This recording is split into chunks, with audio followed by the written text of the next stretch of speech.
the scholars of the historians, the Islamic historians, they brought the history of Umar Ibn AbdulAziz. Umar Ibn AbdulAziz was one of the Muslim leaders. He was from the clan Banu Umayyah. So many people from this clan had actually ruled before Umar Ibn AbdulAziz. So these people, when they were ruling, they made a lot of errors, a lot of mistakes. But when Umar Ibn AbdulAziz took the mantle of leadership, Umar Ibn AbdulAziz, the first thing he did was that he actually dismissed the commander, the security. So they have securities. So the leaders of the security, Umar Ibn AbdulAziz dismissed him. I hope you understand. And this leader, he used to be the leaders of other what? Other, he used to be the commandant and the chief security officer of other, leaders before Umar. But when Umar Ibn AbdulAziz came, he dismissed him. So they asked, they said, why did you actually dismiss this man? Umar Ibn AbdulAziz said, because he goes extreme in shedding people's blood. And he obeys the leader even at the expense of disobeying Allah. They said, إِنَّمَا الطَّاعَ فِي الْمَعْرُوفِ. You obey the leaders when they command you to do what is in line with Quran and what? And Sunnah.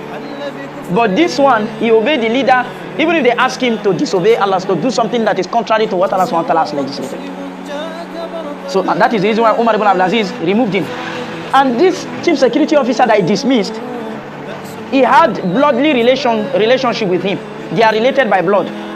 But Umar Ibn AbdulAziz did not look at that. He dismissed him. And when he dismissed him, he said, Allahumma qad wadda'tu laka Khalid ibn Rayyan. Allahumma la tarfa'hu abadan. Oh Allah, have debased Khalid ibn Rayyan.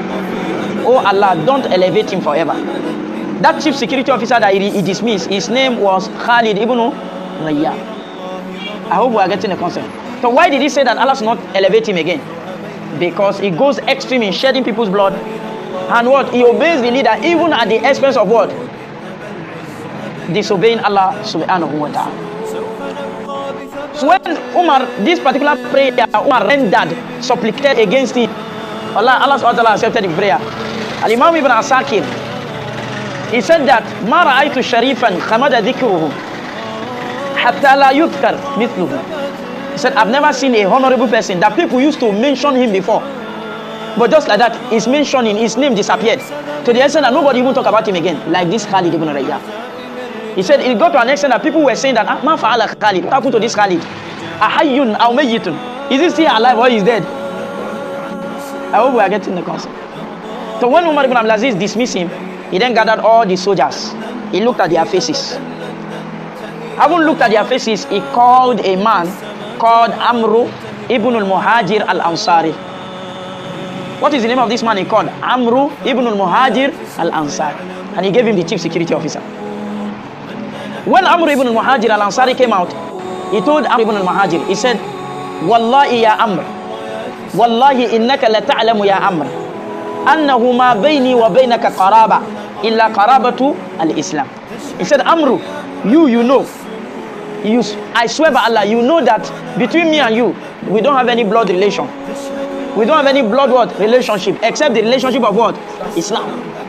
Jama, are we together? He said, the reason why I made you the chief security officer is that Qad sami'tuka tukthiru tilawat al-Quran. I've heard you reciting Quran a lot. You can see he substituted that man with a pious person. He substituted him and give chief security officer to who? A pious person, a religious person. He said, Qad sami'tuka tukthiru tilawat al-Quran. وَرَأَيْتُكَ تُصَلِّي فِي مَوْضُوعٍ تَظُنُّ أَنْ لَا يَرَاكَ أَحَدٍ. And I've seen you praying in a place that you thought that nobody would see you.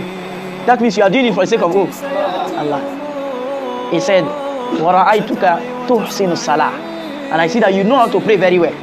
وَأَنْتَ رَجُلٌ مِنَ الْأَنصَارِ. And you are also a man from where? From Medina. Don't forget, the Banu Umayyah, throughout their leadership, they did not appoint anybody from where? From outside their own clan. But Umar Ibn AbdulAziz appointed a man from where? From Medina. I hope we are getting the concept. You know, there was this man called Usayd ibn Hudayr in the hadith of Imam al-Bukhari. When he went to visit the Prophet ﷺ in Medina, and he met the Prophet giving appointment to people, he said, Ya Rasulullah, Allah tasta'miluni kama sta'amalta fulanan wa fulanan. Ya Rasulullah, won't you give me post just the way you have given so people post? The Prophet said, innakum satalqawna ba'di atharatan. He said, you, the people of Medina, you are going to face a lot of obstacles after me. Meaning that your positions, you will be denied of your positions. I hope you are getting the concept. He said, first biru, be patient. He did not say fight for your position. He did not say protest. He said what? Be patient. Hatta talqawni ala al-hawd. Until you meet me by my water tank. And it's true, after the demise of the Prophet ﷺ, Banu Umayyah, they ruled for more than 100 years. And they did not appoint anybody from outside world, from outside their clan.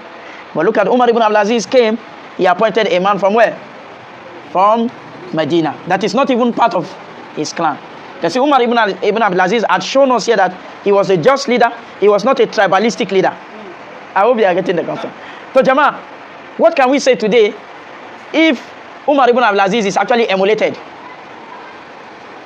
I don't know if you understand. Today, if they want to give any job, even if it is security job, you don't have 200,000, you will not be giving. We don't consider people that are what? Religious. So these people that are paying 200,000, if they get it, they will not treat the country well. Because the country did not treat them well. That will be their own belief. They say, ask me too, before I came here, they collected money from me. So let me look for a way to make my own money too. Jama, are we together? So if we follow this step of Umar Ibn AbdulAziz, I think it will help us to reduce some of what? Our problems. Jama, are we together? Al-Imam Ibn Jarir al-Tabari rahmatullahi ta'ala alayhi. He mentioned